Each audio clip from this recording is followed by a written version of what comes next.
Guyana, the land of many waters.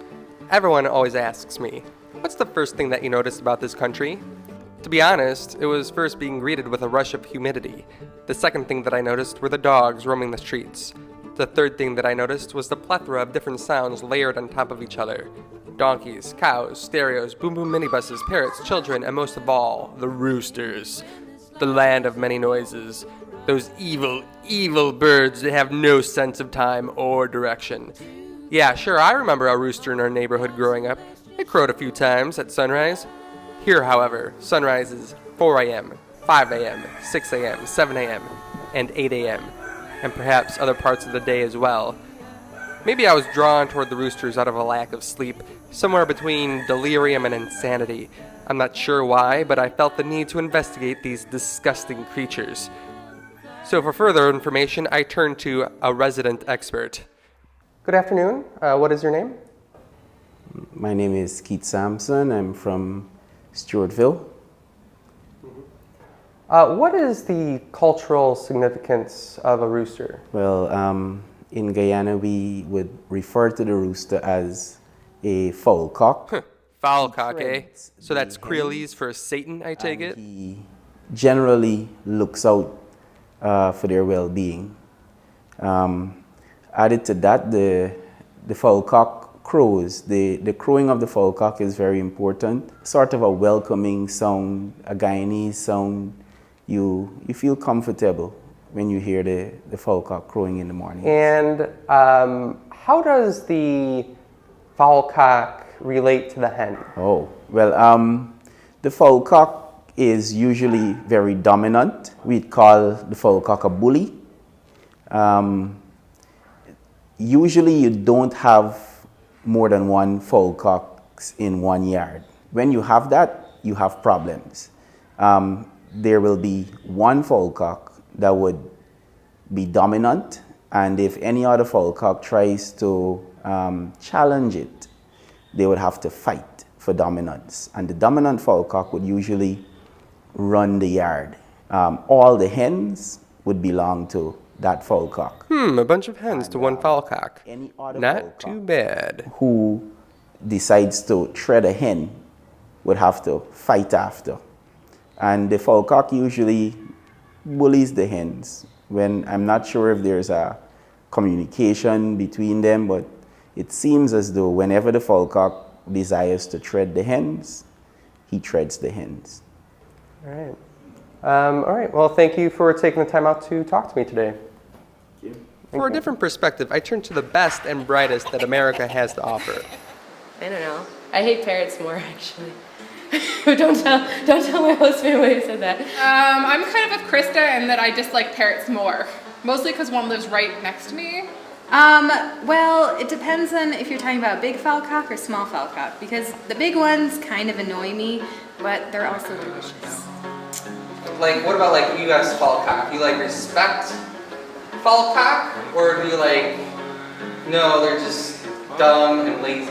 Or like, where? Okay, I don't live on a farm. You know how many times you hear a fowl cock at 3 o'clock in the morning? They're supposed to crow at sunrise. I like other birds, not those. They're ugly. Why? Stupid. You're saying that fowl cock are ugly and stupid? Yes, that's why I don't like them. You're calling them ugly and stupid?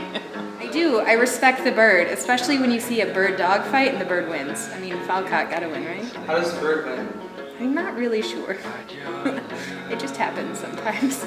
There's a macaw and dogs and cat fights, but no roosters. What? Kind of want to put the snooze button on them, the roosters. What do you feel about them just like as animals themselves? Actually, it was funny today because they hate the rain too, just as much as everybody else, and they were up on a ledge out of the rain, but I'm not answering your question. Okay, Tangela. Yes. It is Tangela, right? It's Tangela, like Angela with a T. What is their purpose? They exist to wake up man. Okay, so there seems to be more to these fowl cock than meets the eye, or ear. I decided to get a closer look at the fowl cock. Alright, Google, do your worst. Okay, it's a male chicken. I know that much. The female is a hen, yada yada. Cock originated in England, and rooster is American. Makes sense since Guyana follows British English. Wait. Fowl cocks are polygamous, eh? Impressive. Okay, so the crow. A fowl cock crows to protect his territory, but since fowl cocks play a wide field of hens, that territory can be quite an area. The crow can also be taken as a mating call. Chickens, generally speaking, were first bred for fighting. Aggressive creatures, I assume. They were first recorded in India, then moved about in Asia for a bit, and then imported by Greece in the 5th century BC. Okay, so they're useless, pitiful creatures who throughout time are aggressive animals that were trained to kill each other. Okay, so what? Well, there seems to be a bit more. There has to be some cultural linkage between Fowlcock being the great Satan. What's this? Feather meanings? Okay, perfect. Whoa, what's this? A Fowlcock is good luck? A symbol of pride, honesty, vigilance, arrogance, strength, watchfulness, and flamboyance? Arrogance and flamboyance, eh? It wards off evil spirits? Thanks, Chinese, for putting a damper on my theory. Ancient Greeks saw the rooster as a symbol of illumination. The fowlcock is seen on top of a weather vane because some Christians believe fowlcock signifies resurrection as well as guarding from evil spirits. This is why weather vanes are often seen atop churches. May have been started by French Catholics in the late medieval period. And of course, the fowlcock is part of the Chinese zodiac. In Mexican cultures, fowlcock signifies good or bad fortunes. If fowlcock crows at night, it signifies bad luck the next day. Or a black fowlcock is an omen of death. But overall in Mexico, fowlcocks signify fortunes and are protectors of humankind, although again, seen as arrogant. In Japan, the rooster, or fowlcock, is sacred where they're allowed to roam in Shinto temples. They're seen as a symbol of courage and reliability. In Portugal, fowlcock are celebrated. They bake fowlcock-shaped bread for festival occasions. This dates back to a myth where a condemned man called upon a roasted fowlcock to come back to life to proclaim his innocence. In Korea, fowlcock were used by royals as a time clock. In India, the Hindu goddess of fertility is often portrayed as riding a fowlcock. Celtic and Norse traditions describe fowlcock as creatures who warn the gods of impending doom. The German and Polish say that fowlcocks scare away the devil. Muslims see fowlcock as a holy creature. Whoa. In the US, the original symbol of the Democratic Party was the fowlcock. Oh, okay. I give up. It looks like I'm outnumbered here. So it looks like there may be some cultural significance to the fowlcock. And no, they're not evil, but quite the opposite. But they sure are loud. Many people along the way of my spiritual journey for intellectual meaning behind the fowlcock have asked me, Matt, what's with you and the roosters? And if this journey hasn't provided you a glimpse into my logic, well, I have to admit, there's still something a bit off balance for myself. I'm still unsatisfied with this investigation.